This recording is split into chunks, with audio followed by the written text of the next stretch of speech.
Hello friends, welcome to our YouTube channel.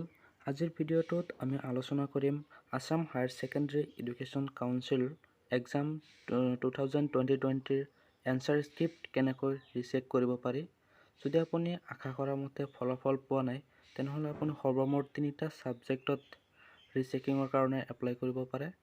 কেনেকৈ apply কৰিব পাৰে সেই বিষয়ে আজি আমি এইটো ভিডিঅ'ত ডিসকাস কৰিম। তো আমি ভিডিঅ'টো আৰম্ভ কৰোঁ। ৰিচেকিংৰ কাৰণে এপ্লাই কৰিবলৈ আপুনি প্ৰথমে আপোনাৰ ফোনৰ গুগল বা ক্ৰোম ব্ৰাউজাৰ ওপেন কৰিব। তাৰ পিছত সাৰ্চ বাৰত টাইপ কৰিব লাগিব www.assam.gov.in। তাৰ পিছত সাৰ্চ কৰি দিব।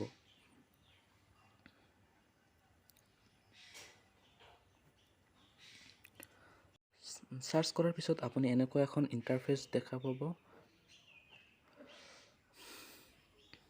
আপুনি জাস্ট স্ক্ৰল ডাউন কৰিব। স্ক্ৰল ডাউন কৰাৰ পিছত আপুনি ইয়াত দেখি পাব HSSC result 2020 link or click here for rechecking 2020 link। এই লিংকটো এতিয়াও সক্ৰিয় হোৱা নাই। 1 তাৰিখৰ পৰা সক্ৰিয় হ'ব। আপোনালোকে 1 তাৰিখৰ পৰা আপুনি ৰিচেকিংৰ কাৰণে এপ্লাই কৰিব পাৰে। ইয়াৰ লাষ্ট ডেট হ'ল 7 জুলাই আবেলি 5 বজালৈকে।